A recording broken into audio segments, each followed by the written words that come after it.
Minggu lepas, I ajak you buat bisnes kan? Especially kalau you are affected by the PKP. You kena buang kerja ke? Gaji kena potong ke? So, apa lagi? Buatlah bisnes. Tapi bayangkan, lepas you dah buat bisnes tu, you rasa seronok. Mula-mula you buat bisnes kecil-kecilan. InsyaAllah, lepas PKP ni habis, lepas COVID-19 ni dah tak ada, you pun nak buat bisnes ni as full time. You dah tak nak kerja lagi. Income you lagi banyak sekarang. Jadi apa lagi? You pun nak register lah you punya bisnes ni dekat SSM. Tapi bila you nak register, you nampak ada 2-3 jenis bisnes yang you boleh buat. Enterprise ataupun sole prop dengan sendirian berhad. Jadi yang mana satu you nak register? Dan yang mana sesuai untuk you sebagai a small business owner? Kalau you nak tahu, tengok video ni sampai habis. Let's jom!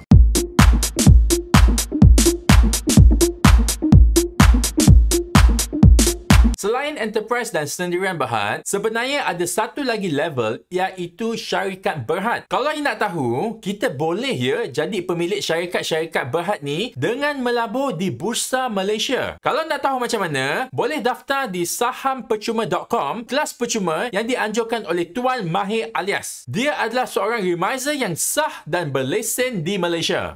Minggu lepas kita cakap pasal buat bisnes kan. Kalau you serius dengan bisnes you ni, tolong register dekat SSM. Yang paling mudah lah bagi tahu sekarang adalah enterprise. RM30 setahun je. Kalau you pakai nama sendiri, Jamal bin Ali, dia letaklah Jamal bin Ali sebagai nama enterprise you. RM30 je nak register yang ni, dan kalau nak renew RM30 setahun. Jadi sekarang kita nak cakap pasal sendirian berhad. How is it better than enterprise? Tapi tak bermaksud you jangan buka enterprise tu. Semua orang kena bermula daripada bawah. Kalau you baru nak start business, baru jual-jual makanan dekat kawasan jiran tu, tiba-tiba nak buka sendirian berhad, susah sikit lah sebab ada kos-kos yang berkaitan Nak buka sendirian berhad ni, start je dah kena bayar lebih kurang RM2,000. Itu baru buka dah kena bayar RM2,000. Tadi enterprise kena bayar RM30 je kan. Lepas tu company sendirian berhad ni kena ada company secretary. On top of that, you kena bayar juga servis untuk audit you punya financial statement. Setiap tahun you kena submit dokumen ni ke SSM. Kena bayar lagi. Enterprise tak payah Company secretary tak payah. Audited financial account pun tak payah. Jadi apa yang best sangat nak buka sendirian berhad ni? Nombor satu adalah bila you buka sendirian berhad, you sebenarnya membuat satu penubuhan artificial human. Dia mewakili you dalam bisnes, tapi dia bukan you. Ada split entity. Maknanya, you sebagai owner atau kita panggil dia directors, tak sama dengan company sendirian berhad tu, termasuklah hal ehwal berkenaan dengan tax ataupun cukai dan juga liability. Nanti kita cover bahagian ni Tapi untuk enterprise pula, the owner dan juga the company tu adalah one and the same. Sama aja. Tak ada beza. Maknanya, kalau ada isu-isu tax dan juga isu-isu liability, kalau company tu kena, owner tu pun kena sekali. Kalau you tengok pada nama sendirian berhad tu, sendirian tu kita tak tepilah private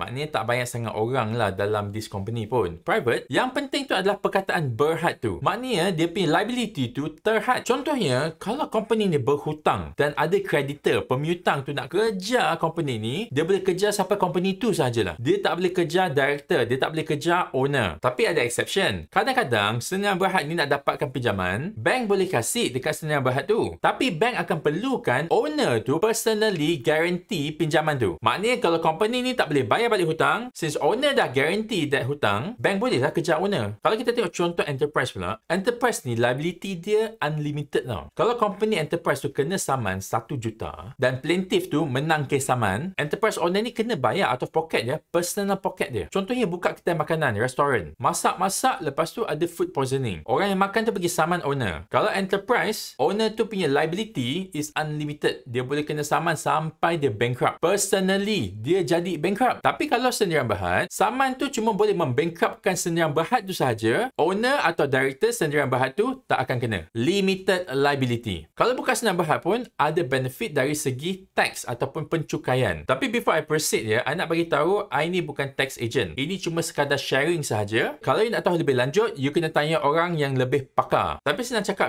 kalau you buka sendirian berhad, senang nak dapatkan tax relief. Sebab kebanyakan expenses yang dibuat atas nama syarikat tu dianggap sebagai business expense. Dia dah asing awal-awal. Dah namanya pun sewa bangunan untuk buat bisnes. Beli kenderaan ataupun machinery untuk buat bisnes. Bayar gaji pekerja untuk buat bisnes. Boleh tak I cakap gaji pekerja ni untuk buat bisnes? Mestilah kita bayar gaji pekerja untuk buat bisnes. Tapi you kena faham ya, bila you buka enterprise, bila you nak claim all these expenses yang tadi I sebut tu sebagai business expense, LHTN boleh argue, betul, you beli kereta ni untuk buat bisnes. Tapi takkanlah you tak pakai kereta ni untuk jalan-jalan, balik kampung ke, jumpa mak bapak you ke, ambil anak you pergi sekolah ke. Dah lah tak ada audited account. So macam mana you nak argue? Kalau Sendirian Berhad ada audited account, you boleh tunjuk, ini saya dah ada resit perbelanjaan dan inilah apa yang I bayar dan digunakan untuk perbelanjaan bisnes. So saya tak nak bayar tax on all these expenses. Dan finally kalau you tengok kiraan cukai dia, amount keuntungan yang sama. Dalam video ni I tak akan buat kira-kira lah. Maybe I akan buat video lain pakai whiteboard kat belakang ni. Beyond a certain amount of sales, lebih kurang RM600,000 setahun. Kalau you buat kira-kira betul-betul, you boleh nampak cukai untuk enterprise tu, jumlah yang you kena bayar lagi tinggi daripada cukai Sendirian Berhad. Sendirian Berhad boleh diwarisi. Pegangan dalam company Sendirian Berhad ni adalah dalam bentuk saham. Dan saham-saham ni boleh dijatuh milik ataupun dipindah milikkan daripada satu orang, owner tadi tu, director tadi tu, kepada orang lain. Minggu lepas, I ada buat video pasal benda yang lebih kurang sama. Harta pusaka, harta puaka. Biasalah, orang bergaduh-gaduh pasal ownership saham-saham mak bapak. Tapi video ni kita nak cakap pasal benda baik lah. Maknanya, kalau mak bapak meninggal dunia dan mak bapak pegang saham dalam company-company ni, saham tersebut boleh diwariskan kepada anak-anak ataupun pewaris yang lain. Dalam erti kata lain, Sendirian Berhad ni, kalau original owner ataupun current owner pun meninggal dunia, syarikat tu masih boleh diteruskan. Dia tak akan mati. Tak macam enterprise. Enterprise dah lah you tak boleh pindah milik. Kalau owner enterprise tu mati, enterprise pun mati sekali. Ingat ya, I cakap tadi, enterprise dengan owner dia adalah one and the same. Melekat. Finally, I nak cakap pasal geran dan insentif. Zaman-zaman sekarang ni, ada banyak geran dan insentif yang kerajaan bagilah. Kalau dalam bidang YouTube ni, ada geran daripada MDEC. Dia nak tengok kita ni buat Upin dan Ipin. Maybe I boleh jadi Abang Saleh lah.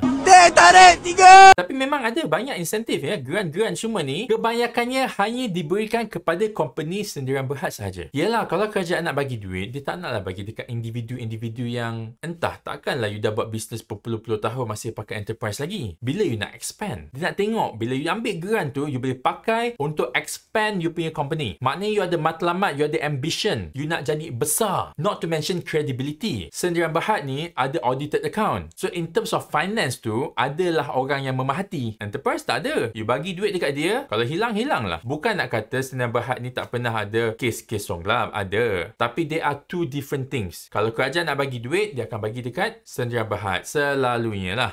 Tadi ada cakap pasal sahampercuma.com. Sebenarnya, diorang ni pun penerima tajaan daripada Bursa Malaysia I. Sebab itulah dia boleh buat kelas percuma. You cuma perlu datang je tunjuk muka. Maknanya, kelas ni memang ada isi ya. Dia bukan kelas percuma yang biasa. Jadi apa lagi? Daftarlah di sahampercuma.com. Kelas percuma yang dianjurkan oleh Tuan Mahir Alias, remiser yang sah dan berlesen di Malaysia. Finally, I nak cakap, antara you all ni mesti ada yang tanya-tanya. Bila you patut buka enterprise dan bila you patut buka Sendirian Berhad? Kalau you mula-mula baru nak berjinak-jinak, buka enterprise je lah. End of story, tak payah nak fikir banyak. Tapi bila sales you dah besar, contohnya setahun dapat RM600,000 sales, you dah boleh consider dah nak buka Sendirian Berhad atas sebab pencukaian. Lepas tu, you nak berkembang jauh. You nak employ more people, nak dapatkan lebih banyak pekerja. Pekerja tu expense ya. You nak beli lebih banyak perkakasan, equipment, kenderaan pun expense juga. Ini semua adalah hal ehwal pencukaian. Lepas tu, you terfikir, takkanlah you nak buat bisnes kais pagi makan pagi. You nak dia berkembang sampailah you boleh wariskan kepada anak-anak you. You nak anak-anak you bekerja dengan you supaya dia tahu selok-belok dalam perniagaan. Lepas you dah tua, you nak retire, you nak bagi saham kepada dia. Dia wariskan you punya bisnes. Ni belum cakap pasal mati lagi you cuma pindah milik sahaja. Boleh kalau Sendirian Berhad. Dan finally, you nak kejar geran. Sebab geran banyak sekarang ni. Kerajaan nak kita semua buat bisnes. Ada geran kecil, ada geran besar. Ukur baju di badan sendirilah. Tapi macam mana pun, kebanyakan yang I nampak memang kena ada Sendirian Berhad. Especially yang besar-besar. Macam mana pun, keadaan setiap orang adalah berbeza. Buat decision yang terbaik untuk diri you. Fikir masak-masak sebelum you buat sebarang keputusan. If you guys think video ni lain daripada yang lain dan you rasa video macam ini perlu didengari oleh ramai orang di Malaysia. Please like, subscribe dan share my video dengan kawan-kawan you di social media channel supaya I boleh berkembang lagi. Thank you very much. You guys are awesome dan Assalamualaikum.